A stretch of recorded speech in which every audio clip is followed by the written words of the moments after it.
భద్రాచలం వద్ద గోదావరి వరద ప్రవాహం 52 అడుగులకు చేరుకుంది. ఎగువన కురిసిన భారీ వర్షాల కారణంగా భద్రాచలం గోదావరికి వరద నీరు పోటెత్తుతోంది. దీంతో ఛత్తీస్గఢ్, ఏపీ వెళ్లేటువంటి రహదారులపైకి వరద నీరు చేరడంతో రాకపోకలు నిలిచిపోయాయి. దుమ్ముగూడెం, బూర్గంపాడు మండలాల్లోని పలు గ్రామాల్లో పంట పొలాలు నీట మునిగాయి. ఛత్తీస్గఢ్ రహదారి తుర్బాక వద్ద గోదావరి వరద ప్రవాహంపై మరింత సమాచారం మా ప్రతినిధి రజనీకాంత్ అందిస్తారు. ఖమ్మం జిల్లా నుండి రజనీకాంత్. క్రమక్రమంగా గంటకు పెరుగుతూ వస్తుంది. నిన్న ఉదయం నుంచి 43 అడుగులకు చేరుకున్నప్పుడు మొదటి ప్రమాద హెచ్చరిక జారీ చేశారు సిడబ్ల్యూసీ అధికారులు. ఆ తర్వాత రాత్రి 9 గంటల ప్రాంతంలో 48 అడుగులు రావడంతో రెండో ప్రమాద హెచ్చరిక జారీ చేశారు. ప్రస్తుతం భద్రాచలం వద్ద 51.60 అడుగుల మేర గోదావరి వరద ప్రవాహం కొనసాగుతుండగా 13,49,469 క్యూసెక్కుల నీరు ధవళేశ్వరం దిగువకు విడుదల చేస్తున్న పరిస్థితి ఉంటుంది. ప్రస్తుతం మనం భద్రాచలం నుంచి దుమ్ముగూడెం వెళ్లే ప్రధాన రహదారి దుమ్ముగూడెం మండలం తూర్బాక గ్రామం వద్ద ఉన్న తూర్బాక గ్రామం వద్ద ఇటు ఎదురు గోదావరి నుంచి వచ్చే వరద మొత్తం పోటెత్తడంతో ఇటు పక్క దుమ్ముగూడెం మండలంలోని తూర్బాకమ్మ గ్రామంతో పాటు మరికొన్ని గ్రామాల్లో కూడా పంట పొలాలు కూడా పూర్తిగా నీట మునిగాయని చెప్పవచ్చు. ఇది ఛత్తీస్గఢ్ వెళ్లే ప్రధాన రహదారి. ఛత్తీస్గఢ్ వెళ్లే రాష్ట్రీయ రహదారిపై కూడా ప్రతి సంవత్సరం గోదావరి వరదలు వచ్చిన సందర్భంలో రెండో ప్రమాద హెచ్చరిక జారీ చేసిన మరో గంట తర్వాతనే ఎప్పుడు ప్రతి సంవత్సరం కూడా వరదలు ఈ రహదారిని ముంచేస్తాయి. దీంతో పాటుగా నిన్న మధ్యాహ్నం నుంచి కూడా ఛత్తీస్గఢ్ చెర్ల, వెంకటాపురం, వాజేడు వైపు వెళ్లాల్సిన ప్రధాన రహదారి నుంచి కూడా రాకపోకలు కూడా పూర్తిగా పోలీసు అధికారులు నిలిపివేసిన పరిస్థితి. మరోపక్క అటు భద్రాచలం నుంచి కోనవరం రోడ్లో ఆంధ్రప్రదేశ్ వెళ్లే ప్రధాన రహదారిపై కూడా పూర్తిగా రాకపోకలు కూడా నిలిపివేసిన పరిస్థితి అయితే స్పష్టంగా తెలుస్తుంది. సుభాష్ నగర్ కాలనీలోకి 53 అడుగులు వచ్చిన మూడో ప్రమాద హెచ్చరిక వచ్చినా కానీ వరద వచ్చినా కానీ నీటిలో మునిగే పరిస్థితి సుభాష్ నగర్ కాలనీ వాళ్ళకి ముంపు పొంచి ఉండే ప్రమాదం లేదంటూ మాత్రం సిడబ్ల్యూసీ అధికారులు కూడా తెలియజేస్తున్న పరిస్థితి ఏర్పడుతుంది.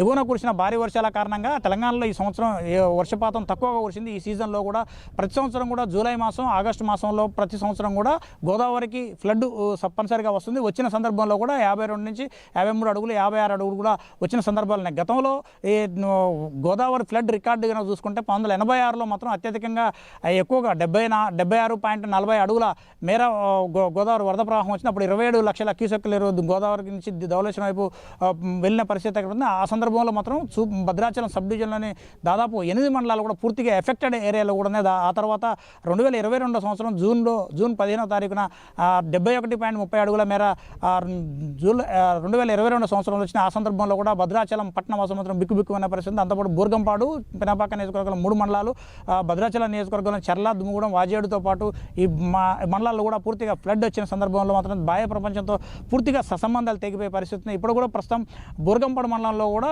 4 గ్రామాల్లో కూడా పంట పొలాల్లో కూడా పూర్తిగా నీట చేరటంతో మాత్రం పంటలు కూడా పాడయ్యే పరిస్థితి. ప్రస్తుతం మనం తూర్బాక గ్రామం అంటే దుమ్ముగూడెం మండలం తూర్బాక గ్రామం వద్ద ఉన్నాం. గోదావరి ఇటు నుంచి ఈ కాళేశ్వరం నుంచి వస్తున్న సందర్భంలో పినపాక నియోజకవర్గం నుంచి వచ్చే సందర్భంలో దుమ్ముగూడెం వైపు పోటెత్తి ఇప్పుడు ప్రస్తుతం మనం చూస్తున్న విజువల్లో కావచ్చు, మనం ఉన్న నీటిలో కూడా కావచ్చు, ఇదంతా గోదావరి వాటర్ ప్రధాన రహదారి, ఛత్తీస్గఢ్ వెళ్ళే ప్రధాన రహదారి కూడా పూర్తిగా నీట మునిగిపోతుంది. దాదాపు 2-3 రోజులు, దాదాపు 4-5 రోజులు ఫ్లడ్ ఎఫెక్ట్ ఉన్న రోజులంతా మాత్రం ఉంటుంది. పైనుంచి వాటర్ కూడా రిసీడ్ అవుతుందని చెప్తున్నారు. మరోపక్క 53 నుంచి 54-55 అడుగుల వరకు చేరుకొని ఆ తర్వాత క్రమేపీ తగ్గుముఖం పట్టే అవకాశం కూడా ఉన్నట్టు సిడబ్ల్యూసీ అధికారులు కూడా తెలియజేస్తున్న పరిస్థితి కనబడుతుంది. మరోపక్క పినపాక నియోజకవర్గంలో పినపాక మండలంతో పాటు మనుగూరు మండలంలో, దాంతోపాటు బూర్గం మండలం, భద్రాచలం పట్టణంతో పాటు చెర్ల మండల కేంద్రాల్లో కొన్ని పునరావాస కేంద్రాలు కూడా ఇప్పుడు అందుబాటులో ఉన్నాయి. ప్రజలు ఎలాంటి అవసరం వచ్చినా కానీ తమకు కంట్రోల్ రూమ్లోకి సహాయం కోసం